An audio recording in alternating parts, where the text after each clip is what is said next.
Mga Bacoreño, mag-SBR podcast na tayo! Mga Bacoreño, mag-SBR podcast na tayo. Mga Bacoreño, mag-SBR podcast na tayo. Mga Bacoreño, mag-SBR podcast na tayo.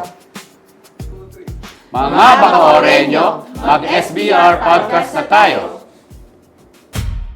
Serbisyo para sa Bacoor resident. Boses ng bayan may malasakit. Serbisyo para sa Bacoor resident. Tapat na usapan, diretsong hatid. Kasama ang puso ng pamahalaan. Para sa bawat mamamayan. Dito tayo, sama-sama ng asenso. Sa Bacoor na progresibo. Friday na naman po mga kapwa Bacoreño. Isang healthy Friday po sa ating pong lahat. At magandang hapon po sa ating mga nakatutok ngayon sa ating pong serbisyo sa Bacoor Resident Podcast. Ayan, ako po ang inyong lingkod, Mayor Strike Biribilla, at muli nating ihahatid ang isang makabuluhang talakayan tungkol sa mga serbisyong direktang makakatulong sa ating pong mga kababayan. Ayan, health is wealth, di ba? Ang kalusugan ay isa sa pinakamahalagang pangangailangan ng bawat pamilya. Kapag may nagkakasakit, aksidente o nangangailangan ng agarang atensyong medikal, mahalagang alam natin kung saan tayo maaaring lumapit at kung anong serbisyo ang maaari nating mapakinabangan. Kaya naman, sa episode na ito, tampok natin ang isa sa pinakamahalagang institusyon pagdating sa pangangalaga ng kalusugan, ang Southern Tagalog Regional Hospital, isang pampublikong ospital na nagsisilbi hindi lamang sa mga taga-Bacoor, kundi maging sa mga karatig lungsod at lalawigan at layuning magbigay ng dekalidad, abot kaya at accessible na serbisyong medikal para sa lahat. From emergency services, outpatient consultations, laboratory and diagnostic procedures hanggang sa iba't ibang specialized medical services. At para may paliwanag ang kanila pong mga programa at serbisyo, kasama natin ngayon ang ilan sa ating pong medical frontliners. Ang mga kinatuan mula sa Southern Tagalog Regional Hospital, syempre po ang ating pong kaibigan, Dr. Ruby Efrain Rubiano,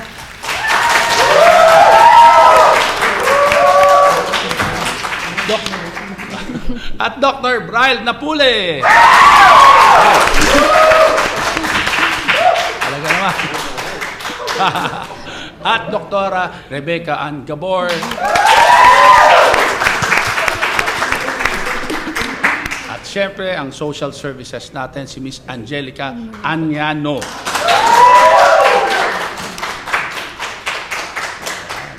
Magandang araw po at maraming salamat sa inyong pong pagdalo dito sa serbisyo sa Bacoor Resident Podcast.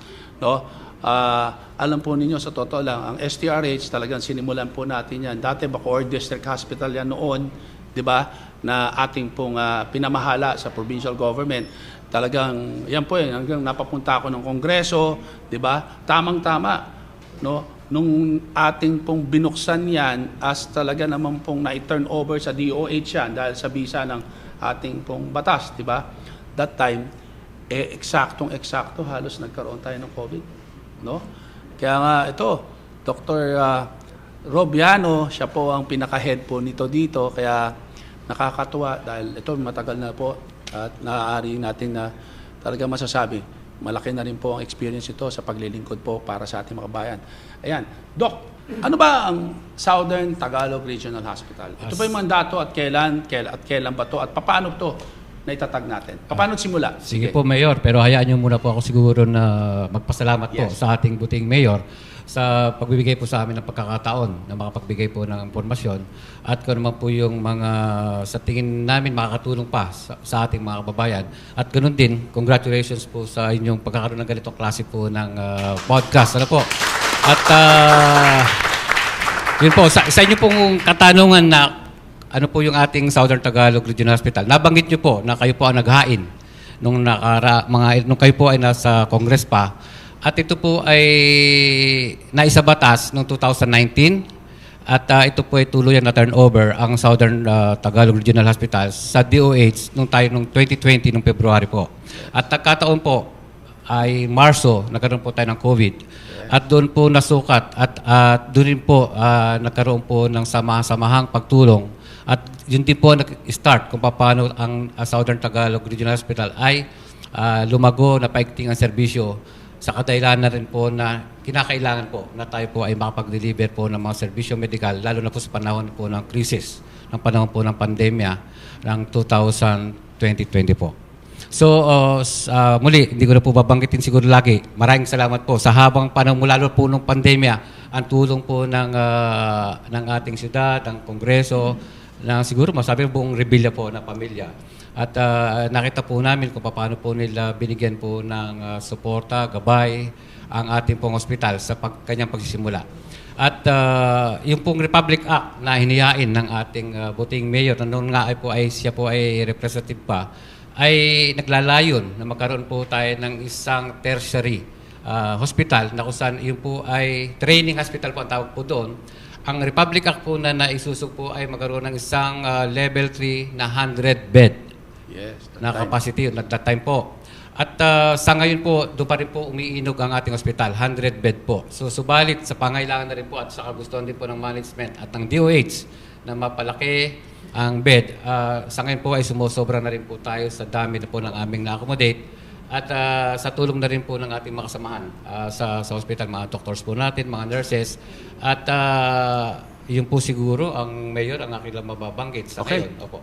Thank you, Doc. Alam nyo, para sa lang din, karagdagan po dyan, yung ating po, kaya nga nabanggit nyo, kaming pamilya Rebilla, nagsimula po yan kasi yung lupa po niyan, dinonate po ng aming pong nasira pong ama, si former Senator Ramon Rebilla Sr. Siya pong nag-donate yun, yung kalahating hektarya pong yan, kasi nangarap siya eh. Gusto niya magkaroon ng ospital sa Cavite. Kasi meron tayo dito sa provincial government, no, pag-aari ng provincial government, pero walang DOH hospital sa lalawigan ng Cavite. Kaya ang STRH po, yung Southern Tagalog Regional Hospital, ang kauna-unahang DOH hospital sa lalawigan ng Cavite. Yan po yun. Nandirito lang ho sa Bacoor yan, di ba? So nilapit natin ang serbisyong medical sa ating mga kababayan. But anyway, siyempre, alam ko, nandito rin, ano ba ang mga pangunahing serbisyong inaalok ng inyong ospital? Lalo na, tingin ko si Dr. Braille muna ang tanungin natin. Doc, ikaw sa emergency, pakilala ka ng konti, Yes sige, po. pakilala mo kung ano ka para... Magandang umaga, Mayor, tsaka sa ating mga taga-Bacoor, no? Dr. Napuli po, no? Ako po yung head ng emergency room, emergency medicine specialist, no? Sa atin pong emergency room, meron po tayong kinikater all adults, no, o matatanda, tsaka lahat ng mga bata, no? Meron po tayong services, no, like medicine services, internal medicine, o yung mga matatandang pasyente na emergency cases, no? Even yun, mga pedya, mga bata na nangangailangan ng agarang gamutan. Meron din tayong OB, no, na naka-duty, no, para i-cater naman lahat ng buntis. Actually, hindi lang naman buntis ang kinikater ng OB, no. So kinikater din nila yung mga gynecological, no, like mga dinudugo, no. May iba, may mga bukol, no. So kinikater din natin yan sa STRH, no. Meron din tayong surgery, no, yung mga trauma. Medyo madami ho tayong trauma cases dito sa Cavite, no. Yan po ay tinatanggap din ng aming ospital, no. At the same time, may mga bali, mga ortho cases, no. So ano rin po natin yan, tinatanggap din nating institusyon. Actually, varied yung cases o iba-iba ho talaga, no. Pero as much as basta emergency ho, wala ho kaming pinipiling pasyente na cases, no. Ginagawa namin ang paraan kung ano yung kaya po ng aming institusyon para tulungan yung mga pasyente. May mga ICU na ba tayo dyan, Doc? Meron po tayong ICU, Mayor. Opo. So yun, tingnan natin si Doktora naman. Doktora Gabor, pakilala ka muna kung anong trabaho mo dyan. Ako po ay si Dr. Rebecca Ann Gabor. So ako po yung pinaka-head ng medical division ng STRH. So ako po yung Chief of Medical Professional Staff. So halos lahat po ng department ay under ko po. So in addition din po dun sa sinabi po ni Doc Braille, so tama po, Mayor, meron po tayong intensive care units. So sa ngayon po ay may 10 bed capacity po na ICU po ang na-available po ang STRH at actually nag-expand na rin po kami at magiging 12 bed na po siya. Meron din po kaming rehabilitation medicine. So yung mga nagpapa-physical therapy, yung mga na-stroke, so mga after po na nasa-stroke, doon po namin sila nire-refer sa rehabilitation medicine. Meron din po kaming, marami rin po kami mga diagnostic services po. May laboratory po kami. Halos lahat din po ng mga all types of mga test po, meron na rin po kami. We also have radiologic procedures po, x-ray, we have ultrasound, opo, and then may upcoming din po kami na parating po na MRI. Wow, kailan yan? Opo. Kailan yung MRI? Excited ako Si dyan sa Doc MRI po ang na yan. sasagot. Siguro, dahil pinag-usapan na rin po yung ICU, baka po malimutan ko po kayong kumbidahin. Ay, ganun? Magkakaroon po tayo ng blessing siguro by August. Isasabay na rin po siguro namin yung sa MRI po. Oh, wow, good. By August 2. Yan, magkakaroon na po ng MRI sa STRH. Ayan, di ba? So yan, nakakatuwa naman. Thank you, Dr. Dagdag ICU po, bed. Ay, an ICU Dinagdagan po bed. namin po. Wow, so yan, alam nyo, sa totoo lang, sa dami po. Ang basehan nyo pa rin yung batas ko, no? Hindi pa ba na-upgrade dyan? Alam ko, nag-file si Kong Lani. Ay, opo, sa batas na po yun, na pirma na rin po lahat ng ating presidente yon, na i-post na rin po sa publication. At hinintay na lang po namin yung parang sagot po ng ating DBM, DOH po, para dun sa implementation na lang po ng batas na yun. Ayun, 300 bed na siya, no? So ngayon po, ang ating STRH, ang Southern Tagalog Regional Hospital, ay 300 bed capacity na po. Yon. So maraming salamat kay Kong Lani, kay Ate Lani, no, na siya po yung nakapagpasa ng isang batas na nagdaragdag. Kasi nung una kasi, ako gusto ko sana, laki yan ha. Alam mo, pinapile ko po ng malaki sana yan. Bala ko, 500 na eh. Ang problema, ayaw nang pumayag ng DOH. Kailangan daw magsimula ka daw muna sa ganun.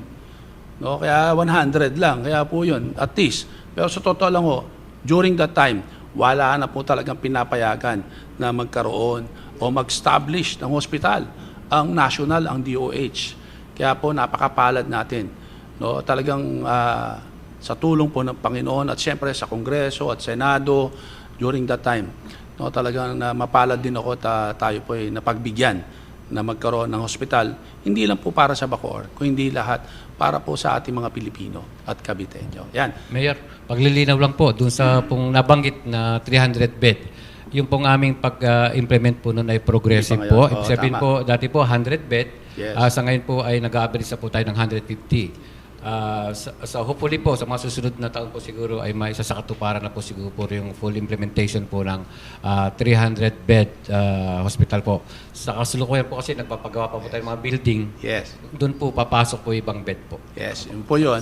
So magpa-purchase po sila sa 1 hectare, half hectare po na dinonate ng aming pong ama. Alam ko, nakabili na rin kayo ng lupa, nadagdagan na rin po yan, at daragdagan pa nila yan para lumaki pa. No? Siyempre po, hindi po ganun kadali na ma-expand kagad nila to 300. Pero sa totoo lang, ang manpower nyo ngayon, Doc, if I'm not mistaken, 500 plus na daw kayo dyan. Ano? Almost 600 na po. Pati mo, 600 na po ang manpower ng ating pong STRH. Pero sa totoo lang, kulang pa rin mo yan. Pero lumalaki na ho ang pamilya natin sa STRH, kaya natutuwa po tayo. At patuloy na sinusuportahan yan ng city government. Siyempre, gusto ko rin malaman, siyempre, ano ba ang ginagawa ng social services sa pangunan ni Ms. Anyano? Ma'am, ano ba ang binibigay mong serbisyo sa ating mga kababayan? So, sa amin po, sa social service po, bukod po sa mga function as social worker, meron din po kaming mga medical assistance po para sa mga pasyente po natin sa STRH. So, para sa kalaman din po ng lahat, si STRH po ay mayroong malasakit center po sa loob. So, kasama po natin yung mga partner agencies po, tulad po ng DSWD, PhilHealth at PCSO po. Si DOH naman po, mayroon pong medical assistance to indigent and financially incapacitated patient po. So, lahat po ng pasyente na lumalapit sa amin is may nakukuha pong medical assistance po. At may katumbas din po ng mga requirements din po, sir. Oo. So yan ang gusto kong tanungin sa iyo, no, Ma'am Anyano. Kasi sa totoo lang ho, yan, yung malasakit center during the time of former President Duterte, yan, meron tayong malasakit. Batas yan. Yes po, No, sir. batas na yan. So meron talaga pong pwede pong lumapit sa Kasi pagpunta nyo ron, dapat pupunta kayo sa social services. Yes. Di ba? Yes, Pagka po, meron sir. po kayong pasyente na nandun sa ospital, pupunta lang po kayo sa social services, no? Yes, po, sir. Office. Siya po ang haharap sa inyo ron at i-guide kayo. Di ba?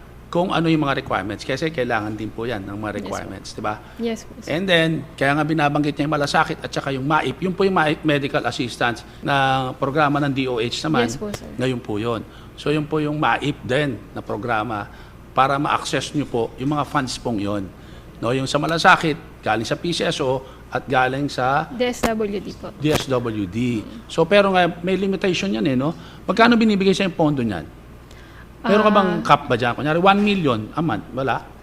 Si sir po, makakasagot si sir. Opo, sa ngayon po, wala pong klarong buwan ng ganun? halaga. Opo. Pero po, siguro, dagdag kaalaman lang po. Ang malasakit po ay pinagsama-samang serbisyo po ng ating DOH, PhilHealth, PCSO, and DSWD. Ano po? Sa ngayon po, may limitasyon po ang ating malasakit na kami po ay nakikater po nagkataon sa mga ating inpatient po. Ang DOH po ay may programang ng zero balance billing. Oo, Kung yung zero natidinig niyo balance po yun, billing. once na nakakonfine po kayo sa SDRH sa ibang DOH hospital, ito po ay walang binabayaran. Wala po kayo aasahan na sisingilin sa inyo. Oo. Ito po ay tinatry na po i-facilitate ng ating medical social service. At kung meron pong naniningil po sa inyo dyan, nagkataon po, nakakalungkot Mayor, na meron pong mangilan-ngilan na nagpipikser. Buti na lang, salamat at naiparating ko po ito. Wala pong babayaran sa SDRH. Kung kayo po ay inpatients o naka-confine. Ano ho? Pero ibang usapan po ito pag nasa outpatient po kayo. Ano po?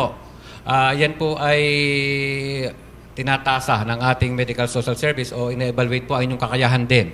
So nagbibigay po siya ng maaari ng 50%, 75%. Depende po sa inyong kakayahan ng ating mga mamamayan.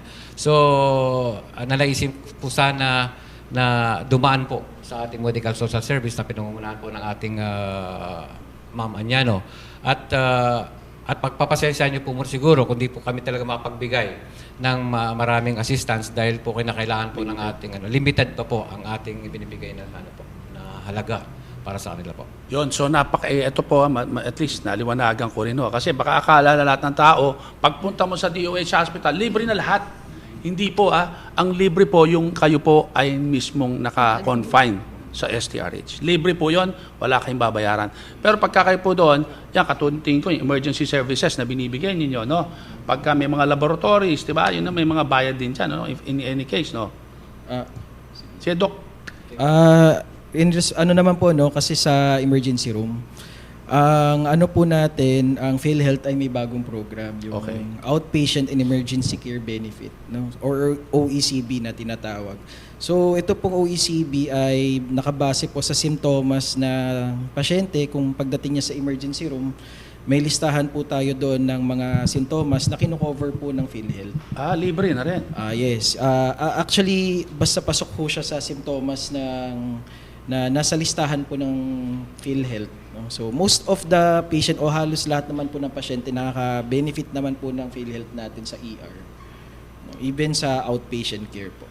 Yun, speaking of that sa PhilHealth, kasi sa totoo lang, yan ang minsan gusto ko maintindihan din ng ating mga kababayan. No? Hindi lang po sa Bacoor, kasi po meron pong iba na mga hospital or clinic na magkakaroon, hindi kunyari, gagawin po talaga nila, magkakaroon ng medical mission, pupunta sa isang bayan. Katulad po ng iba, may ibang bayan, pupunta rito na hospital sa ibang bayan, pupunta rito, dadaan sa barangay. Kaya nga kami, may ordinansa kami rito, pagka may medical mission, dapat talaga kumuha ng permit sa city. Pinagbabawal na po namin yung mga medical mission na hindi dadaan. Kasi minsan nung mga ilang taon na nakaraan, nakita po natin, minsan may mga ibang gamot hindi pa approve ng FDA. Namimigay sila ng mga gamot. Napakahirap nun kung may mga mangyari sa ating mga kababayan, di po ba? So pinagbawal na po namin yan. Permit lang naman, papaalam ka, alamin lang natin.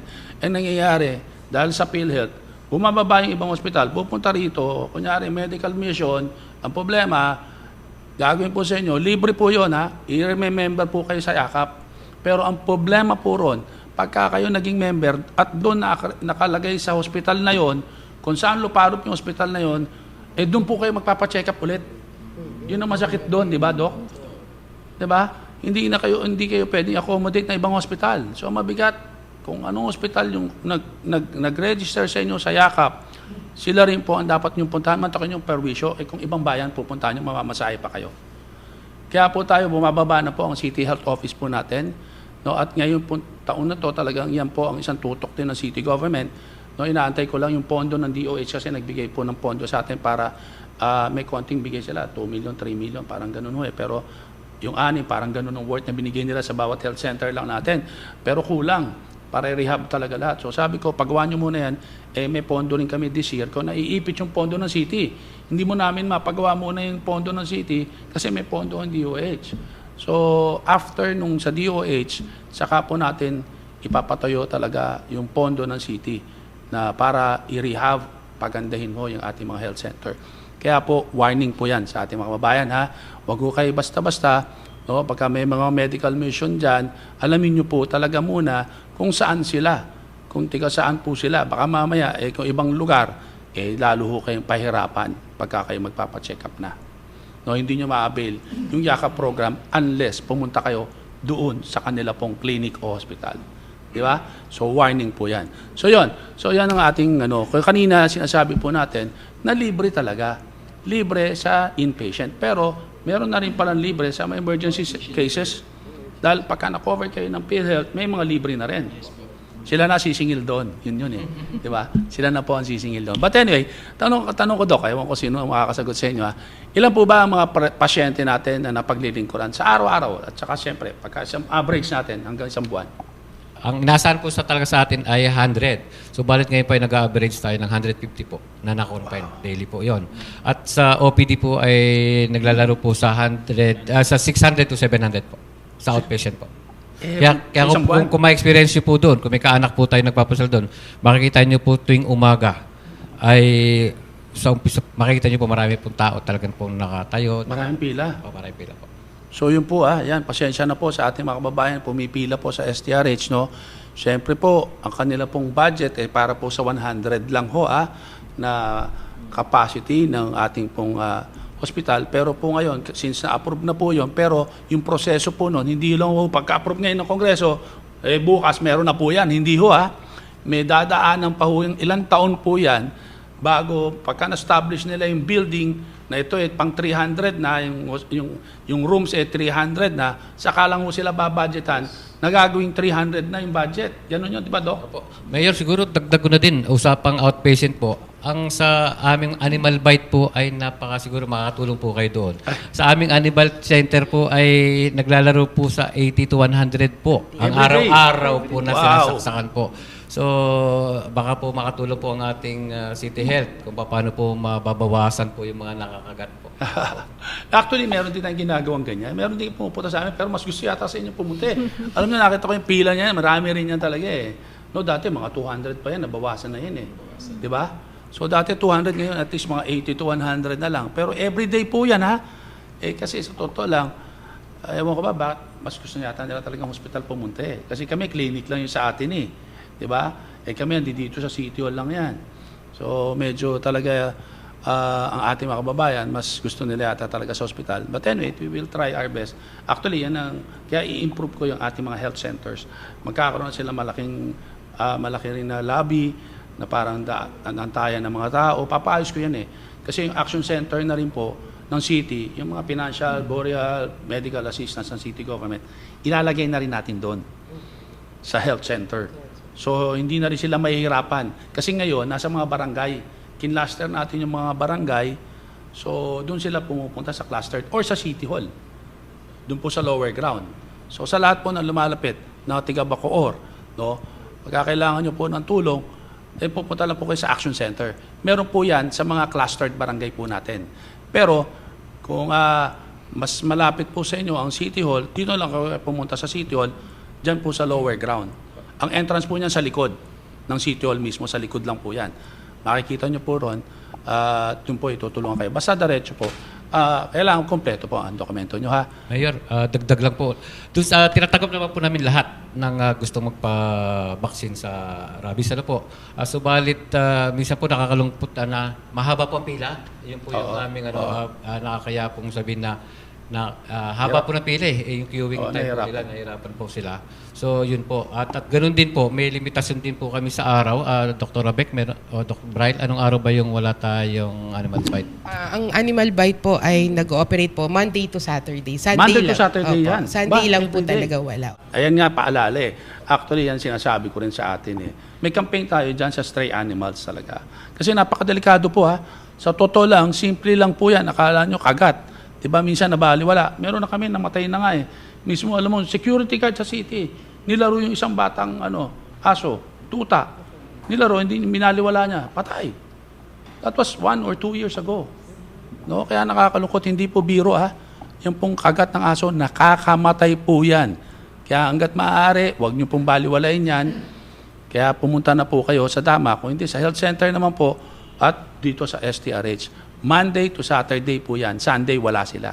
Ang tanong, may bayad ba ang anti-rabies natin dyan? Since outpatient din po yan, so tinatasa o ina-evaluate pa rin po ang kakayahan ng mga mamayan na kung may kakayahan po silang mag-share man lang ng kahit na konti. Sa ngayon, Ma'am Angelica, di ko masyado kabisado yung pag-evaluate nyo. Baka pwede ka mag-share ng ano. Sige nga. Paki-update mo. Paano, kunyari, isang pupunta sa irregular na mahirap, paano mo in-evaluate? Ang mga social worker po, sir, ay may tinatawag na sa classification po. So, dito po namin ini-evaluate through interview, assessment po, kung magkano po ang financial capabilities po ng mga pasyente po namin. Ngayon po, sir, pag may pasyente po na mga 4-piece beneficiaries po natin, sila po yung mga automatic na wala pong binabayaran, basta may presenta pong 4-piece ID po. 4-piece libre. So, Yes sa po. 4-piece libre yan. Okay. Basta may ipakitang document, sir, na sila po ay 4-piece beneficiary. Para naman po sa mga ibang pasyente na pumasok po sa kategoring financially capable po. So, hindi naman po namin dinidisregard lahat. So, pag financially capable, meron din po kaming naibibigay na assistance po.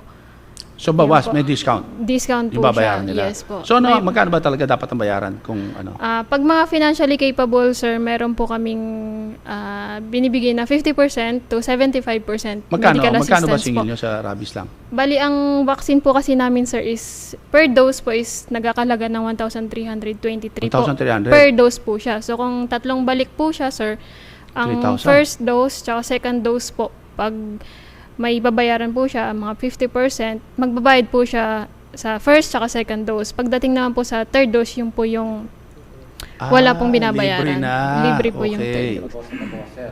Ang naging parang payment na ano niya ay sa una po ay 50%. Ano po? Ang pangalawa, 25% na lang. Ang third, libre na po. Para po ma-encourage po na bumalik. Oo, sa totoo lang. Yan po minsan eh. Hindi nila kinukumpleto. Kaya yan po warning po dapat po kumpletuhin nyo yung bakuna nyo. Kung 3 po yan, dapat po ay magpabakuna kayo niyan. But speaking of bakuna, nga pala, itong August po, meron na po tayong i-launch na naman, di ba? Yung bakuna para sa tigdas. Di ba? Ito po yung nationwide. Buong Pilipinas po ito. Nakakalungkot po dahil mababa po ang tumanggap last year. Ang nagpabakuna, masyado pong mababa. Kaya ang target po natin, dapat sana po sa mga magulang, lalo po sa ating mga lola at lola, sana imukin nyo na po yung mga anak ninyo at apo nyo na kailangan po talaga mabakunahan para ligtas po sila sa tigdas. Yun. But anyway, thank you muna. Ayan, ito naman ang akin pong katanungan. Paano ba yung proseso pag gusto magpatingin? Kunya outpatient lang, magpapatingin ako, ano pong dapat nilang gawin? Doktora? Opo. Bali, sa outpatient department po natin, bali kasi po ang Department of Health, meron na rin po kasi kaming directive na meron na po kami tinatawag na patient appointment system. So, sa ngayon po, ang outpatient department po namin ay per appointment.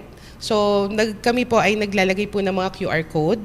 So, doon po ang mga pasyente po, so pinopost naman po namin yun sa page namin at saka sa website na may QR code sila at doon po sila mag-fill out ng form para magpa-appointment at magpa-schedule.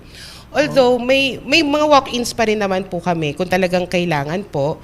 Pero dinedepende po kasi siya dun sa kaso. Kasi po meron po kami mga subspecialty na mga doktor na meron lang po silang oras at araw ng clinics po nila. So kung kunyari po ang pasyente po ay kailangan po talagang makita ng mga subspecialist, so yun po, kahit walk-in po sila ay binibigyan Papaschedule po. Opo, nyo. magpapaschedule. Pero pag kunyari po, nandun na naman po yung doktor at kaya naman po yung case, natitignan po naman po sila agad. So ganun pala dapat, no? So ngayon may online pala. Pwede sila magpa-appointment online. Online. Opo, may QR code po yan. Ayan. Ito po ay sa surgery and OB nag-start na po. Pwede mo na ma-research yan online? Opo, nasa page, nasa Facebook po namin yung QR, yung Southern Tagalog Regional Hospital. Ayan, baka yan, official may official local. Opo, Kasi minsan ginagaya yan, may mga fake na gumagaya eh. Opo. Paalala ko lang po, marami pong nagpapa-online na appointment, hindi po napunta. Ayan, isang Minsan po, problema. hindi rin po magandang magpa-online appointment. Hindi kayo sigurado dahil napagkakaitan nyo po Oo. yung iba na dapat sila magpa-schedule din. Tama. Medyo sa aming pag-aaral po ay almost 30 to 40% po hindi po punta. Yan. So yan, ako po, wag niyo naman po sanang gawin po yon, mga kababayan natin, di ba? Nawawalan po. Kasi siyempre nakaschedule na pa yung doktor doon, kung ilan yung pasyente, tapos hindi darating. Sayang po yung opportunity. Imbis na mabigay pa sa iba, maigi na, wag niyo na hong gawin yan. Sa totoo lang ho. Yan ang hirap sa totoo lang din. Yan sa online, tayo, nag-i-improve tayo, mga Pilip. Sa atin, kahit kami sa services ng city, online payment din kami. Halos 10% lang din ang nagbabayad online So, mas gusto talagang tao pumunta pa rin dito. Much better for us. Pero, we're trying to improve that para mas mabilis. Hindi na kailangan pumunta pa ng City Hall. Diba? Online lang, babayaran mo na yung kailangan mo bayaran sa gobyerno. So, hindi po, no? Kaya, yan, paalala po sa ating mga kababayan na huwag po sana kayong gagamitin ang online na appointment schedule para po sa STRH nang hindi po kayo siguradong pupunta.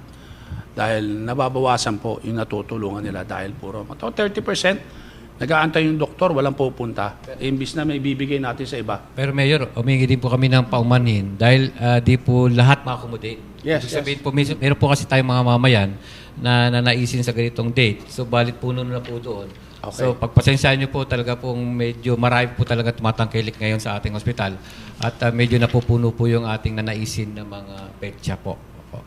Ano ba yung mga specialty na procedures or clinics na meron tayo dyan? Yung dialysis, parang ganun. Opo. So, bali, actually, Mayor, halos, ang kinagandaan po sa STRH, halos kompleto na po ang mga specialty services po namin. So, sa internal medicine pa lang po, meron na po kaming cardiologist, Okay, sa puso. meron na po kami sa puso, meron po kami sa nephrology, sa kidney po, dahil nagbukas na rin po kami ng hemodialysis unit.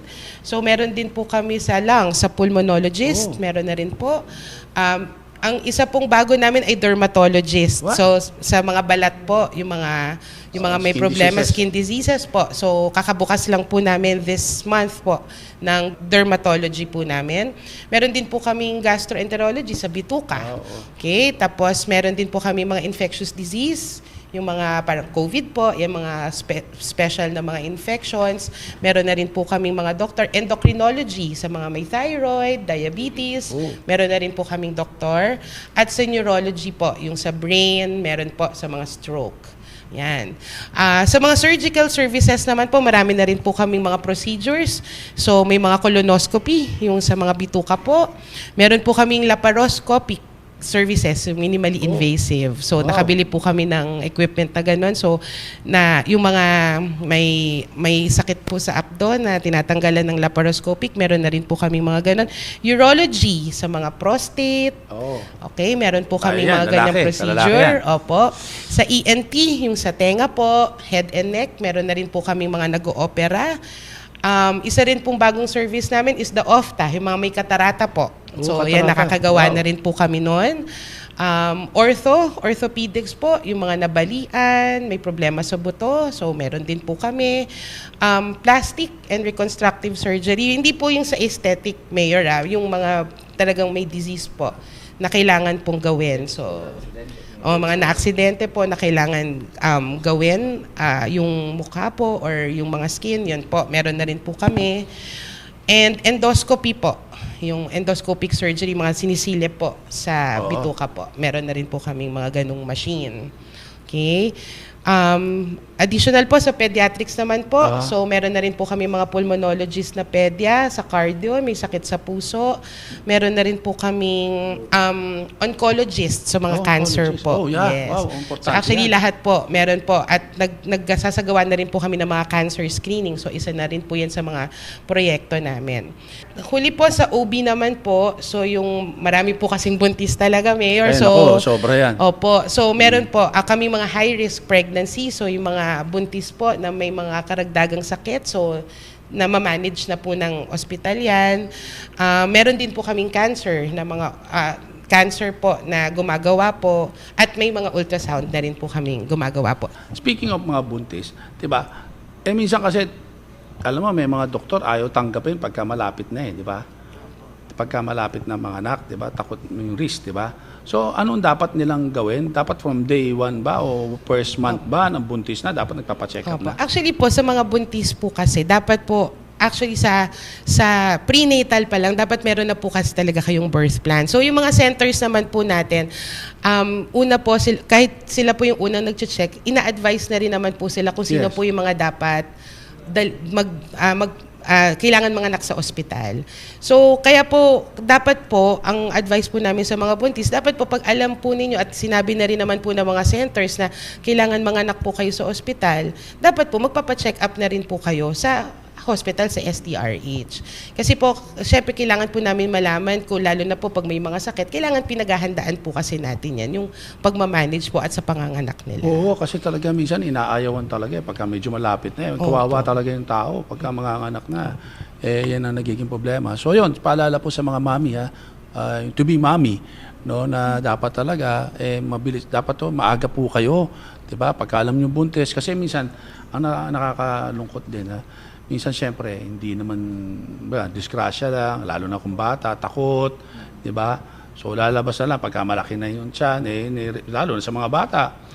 Alam niyo, nalungkot nga ako recently lang, naikwento sa akin na 8 years old na buntis, 9 years old nanganak na minsan nakadalaw nga ako sa ating caravan, health caravan ngayon. Ngayon, ginagawa ng City Health Office natin yan, nag-health caravan sa mga bawat barangay ngayon. Nakakita nga ako, 16 years old niya. Sabi ko, may anak na. Sabi ko, grabe.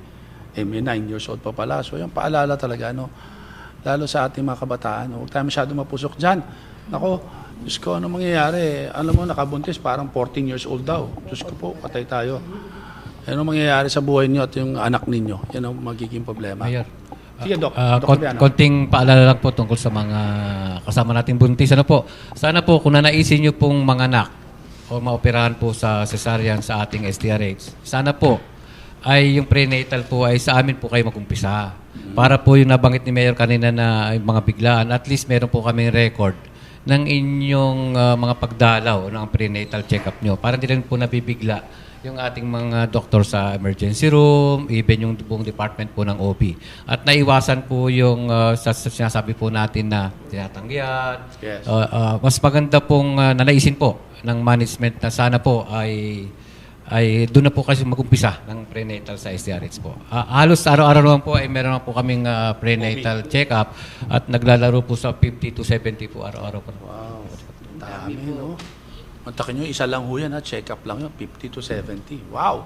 Tapos meron kayong 100 din sa aso. Wow, mantakin nyo po kung gaano karami talaga, kung gaano kabisi ang ating pong STRH. Maraming malaking bagay po to sa ating mga kababayan na nandito lang sa Bacoor po yan. But anyway, ito kasi napag-usapan din natin yung mga PhilHealth, no? Ano ba mga requirements po natin pagka, 'di ba? Pagka lalapit talaga sa inyo yung ating kababayan, sino sasagot yan? Ikaw Ako na, na lang ma'am, si Okay po. Angel. Bali, sa pag-avail po na medical assistance, sir, as OPD po, meron po tayong mga karaniwang requirements po, sir. May valid ID po ang pasyente dapat, or kung wala po yung kanyang relative or companion po na kasama po ng pasyente. Kung ito naman po yung mga laboratory, x-ray, ultrasound po, dapat dala po nila yung mga request po. Tapos Request ng doktor? Request po ng doktor po. Pag mga gamot naman po, dapat kasama po yun yung sa reseta naman po. Tapos, charge slip po, nakukuha naman po yun sa departamento na kung saan sila magpapagawa. Tapos para sa mga inpatient naman po na naka-admit sa STRH, ang requirements lang po na kailangan nilang i-produce yung valid ID na lang po. So yung final bill, nakukuha naman po sa billing section po yun. Yun po. Bali sa PhilHealth naman po, malaking tulong po siya, sir, sa mga pasyente para mabawasan po yung gastusin sa hospital. So meron pong mas pinalawak na programa po si PhilHealth para sa mga outpatient, emergency, tsaka mga inpatient. Sa emergency po natin, katulad po ng binanggit ni Doc Braille kanina, meron pong OECB o Outpatient Emergency Care Benefits po sa mga ER po patient. Sa mga outpatient naman po, medyo madami na po silang program po ngayon, katulad po ng Yakap Consultation at sa Yakap Gamot po. Sa mga OPD po, meron din po tayong mga minor operation na nako-cover na rin po ng PhilHealth. Animal bite, meron din po, sir. Pag mga ito ay pumasok po sa category 3 po, pwede po siyang maka-avail ng PhilHealth po. Then, mga dental po, dental patients, pwede na rin po silang mag-avail ng PhilHealth. Tapos sa mga naka-admit naman po, halos lahat po ng pasyente na is nako-cover naman po ng PhilHealth. May PhilHealth benefits po sila na ma-avail. Ang dami nyo. Tingin ko, gano'ng Yes, karami na ba social worker? Ilan na Bali, kami ngayon, sir, is 8 po. So, Walo 4 na, po dami. doon yung social worker po. Ang operating hours naman po namin, sir, is everyday po open ang Malasakit Center and Social Service from 8 a.m., 7 a.m. po to 5 p.m. po. Okay. Mayor, paglilinaw lang po. Tungkol doon po sa Yakap, kasi po marami po kasing nagpupunta po sa ating hospital na nagpupunta doon at gusto mag-avail. Kung ano naman po yung mga pwedeng ma-avail pagdating po doon sa Yakap. Ang problema po, hindi po sa amin naka-enroll.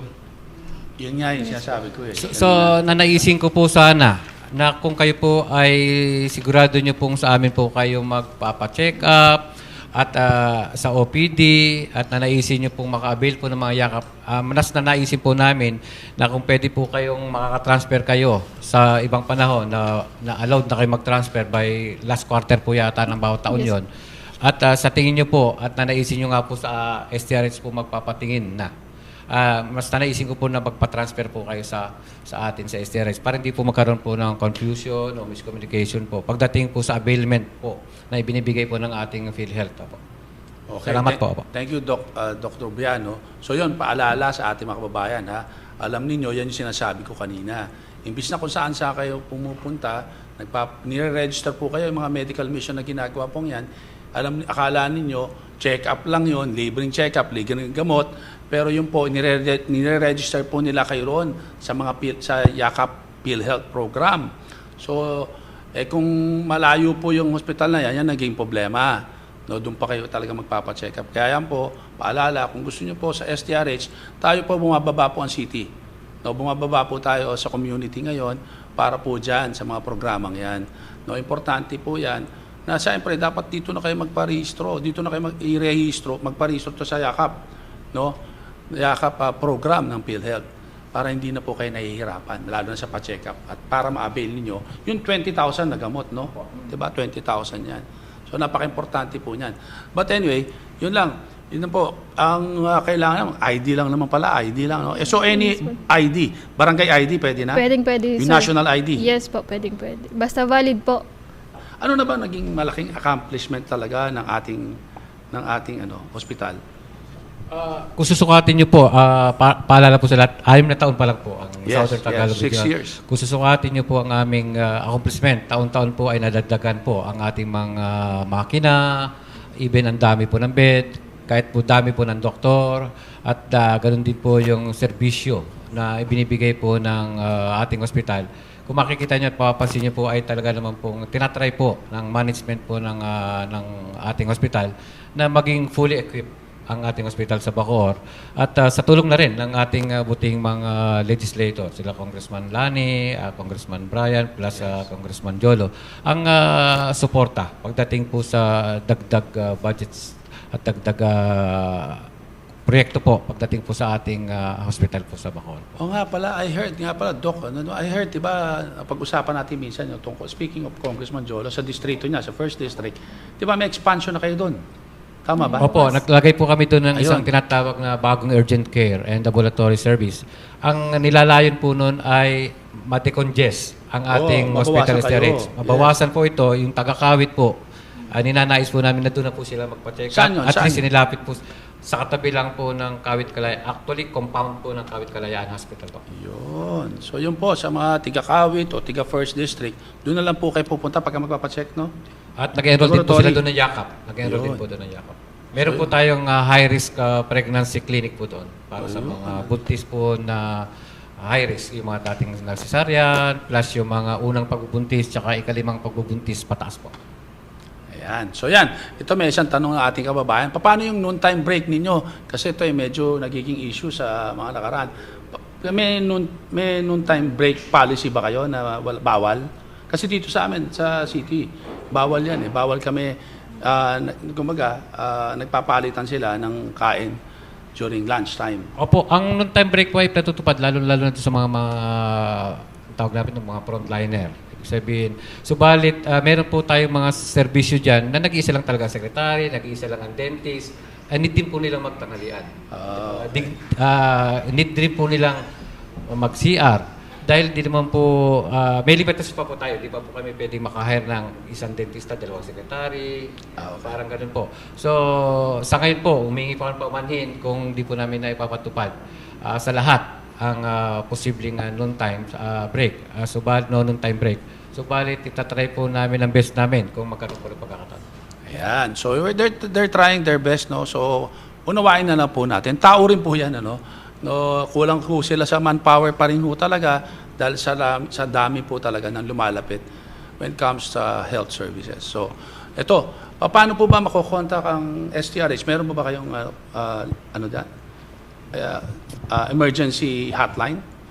If ever, kunyari, gusto tatawag ako, may padalhin akong pasyente, lilipat yan, pwede bang tumawag? Saan pwede tumawag? Actually po, kung sa mga pasyente po kasi, meron po kasi tayong navigation unit. Okay. Opo, so doon po nagpupunta muna. Actually, medyo naman po siya sa mga barangay. So meron po kaming point person po for the navigation unit. Pero if ever po may mga inquiries po about sa mga services, so meron po kaming social media account, yung FB page po namin na Southern Tagalog Regional Hospital, and meron din po kaming website, yung strh.doh.gov.ph.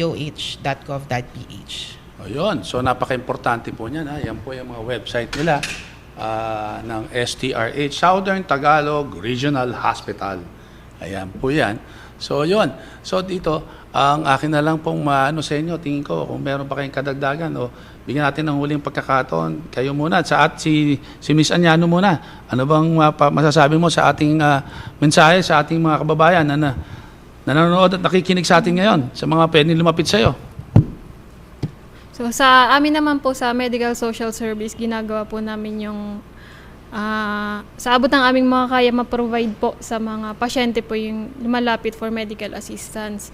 So siguro konting pasensya lang po pag medyo mahaba po yung pila namin. So sinisikap naman po namin mas ma-improve pa po yung service po namin. So meron na po kaming queuing system po na ginawa, sir, para Good. mas ma-systematize po, maayos po na sistema sa pag-avail ng medical assistance po. So yun po. Thank you very much. Thank you po. Ma'am Anyano. Ayan, siyempre, Doktora Gabor.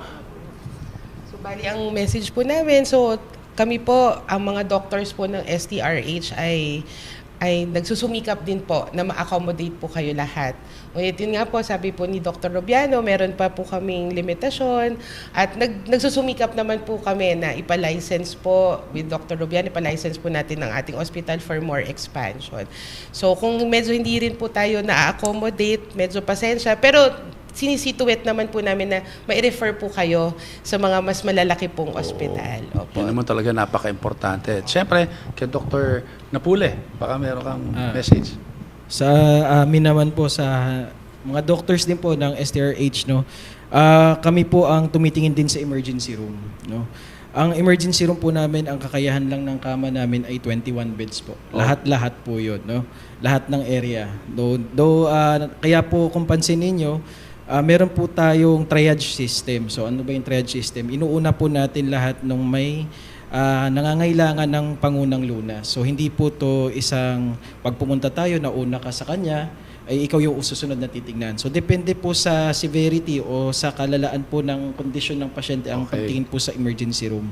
Sa ngayon po, sa totoo lang, ang ER po natin ay nag-accommodate po ng 100 to 130 patients per day. Oh, dami. Opo, kaya nga po sa 20 plus po na kama, kung mapapansin ninyo, pagpasensya nyo na po at ginagawa naman namin lahat yung part namin para po tingnan po lahat ng pasyente. Pero napahiga lang po namin ay 21 patients. Pero rest assured naman po na kaya may mga time na medyo, kung pansin nyo, medyo matagal po ng konti ang pagtingin kasi sunod-sunod din po yung pasyenteng tinitingnan. Pero inaayos naman po namin ang sistema na ang pinaka-urgent na mga pasyente po ang una naming titingnan. At the same time, ngayon po kasi ang emergency room po namin ngayon ay transition pa lang po siya. Okay. So kung pansin niyo po yung kabilang building po namin, yun po ang main ER. No? So ginagawa po siya ngayon, ina-expand po yung services ng emergency room para po ma-accommodate ng mas maraming pasyente sa mga siguro by next year siguro to Doc na matatapos yung ER. So kaya po yung ER namin ho ngayon ay transition lang, pagpasensya na po at ginagawa naman po namin yung best namin para mabigyan po kayo lahat ng tulong. No? So ayun po, yun lang po sa amin. Yan, Dr. Braille Napule, maraming salamat. At least na-inform natin yung tao. Mantakin nyo, 20 lang po dapat yung capacity nila, ang kanila pong bed nasa emergency. Pero mantakin nyo, 100 plus pa ang na-accommodate nila. Kaya talagang pasyensya po kayo. Kaya talagang uunahin po nila kung depende po sa, hindi po parang first come, first serve po yan. Emergency po kasi yan. Depende sa inyo pong sakit or kung ano man ang nangyari sa inyo based po sa pag-check up ng doktor, di ba? Kung kailangan operahan ka agad dyan, dapat uunahin talaga yon. Ganun po yon. So maraming salamat din po. At syempre, sa ating pong administrator ng STRH, Dr. Rubiano. Opo, muli maraming salamat po Mayor sa pagkakataon. Di ko na po ulitin ang mga nabanggit po ng aking mga kasamahan. Subalit siguro ang sabihin ko lang, asahan niyo po sa mga susunod na buwan o taon ay asahan niyo po mas pinalakas at pinaigting na serbisyo mula sa ating ospital. At aminin ko po, talaga po hindi pa po tayo perfecto. Admittedly, may mga sistema po tayong dapat ituwid. At pero lang po ang aming maipapangako sa ngayon, itatry po namin ang best na isang, kami po ay nagpapatupad po kung ano po ang mga minimiti ng isang kagawaran ng kalusugan sa ngayon, no refusal policy, zero balance billing, palakasin po ang PhilHealth availment, nasa atin po yan. At sa ngayon po at sa mga susunod na buwan, linggo, sabi ko nga, nakita ko kayo na umaga yung mga nakatayo sa ating OPD habang naghihintay ng pagbukas sa OPD. Sabi ko, bumili ka na nga ng 500 upuan para wala na nakatayo. Wow. Para po nakakalungkot din pong isipin na o makita ang ating mga kababayan na nakatayo habang naghihintay buksan po ang ating mga opisina. Ano po. At muli, humingi pong pasensya kung may pagkukulang. At muli, maraming salamat po sa ating buting mayor. Thank you very much. Ayan, ako. Nagpapasalamat po tayo sa ating po mga bisita kay Dr. Ruby Efraim Rubiano, siyempre kay Dr. Braille Napule, kay Dr. Rebecca Angabor, and kay Ms. Angelica Añano sa pagbibigay ng oras at magpaliwanag sa ating pamahalagang serbisyo at programa maaaring mapakinabangan ng ating po mga kababayan sa STRH. At siyempre, napapasalamat po tayo siyempre dito sa ating pong dito sa Chowking. Thank you very much sa Chowking. Ayan, sabi po sa Bacoor Boulevard po yan. At syempre po, nagpapasalamat din po tayo. Ayan. Nagpapasalamat din po tayo dito sa ating pong samahan na magdaragat ng Bacoor. Meron po silang pinadala sa atin. Ayan po. Sila po yung ating pong organisasyon na tinutulungan po ng gobyerno natin para po yung sa ating mga magdaragat sa Bacoor. Fisher folks, yan po yan. Mga fisherman po natin. Yan po ang kanila po mga binibenta. Nagpadala po sa amin ng pagkain. Thank you very much po. At siyempre,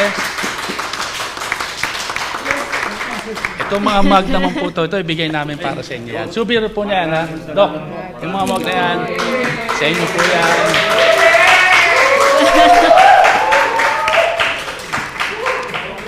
Napakaganda po ng ating pong usapan. Buti sana lang, hindi pa matapos to. But syempre, may oras po tayo. At syempre, muli po tayo nagpapasalamat at sumasaludo sa ating pong mga magigiting na medical frontliners sa lahat ng panig po ng mundo. Mabuhay po kayo at maraming salamat. Ang layunin ng serbisyo sa Bacoor Resident Podcast ay hindi lamang po magkatid ng impormasyon, kundi ilapit din ang mga serbisyo ng pamahalaan at iba't ibang institusyon sa bawat Bacooreño at Caviteño. Sana po ay marami kayong matutunan sa ating pong talakayan ngayong araw. Hinihikayat ko ang bawat isa na maging responsable sa pangangalaga ng ating pong kalusugan. Manatiling maalam sa ating pong mga serbisyo at programa at huwag atubiling lumapit sa mga tanggapan at institusyon na handang tumulong. Dahil dito sa Bacoor, dapat at home lahat po tayo rito. Ako po muli, si Mayor Strike Biribilla. Maraming salamat po sa inyong patuloy na pagtitiwala at suporta. Ingat po kayo!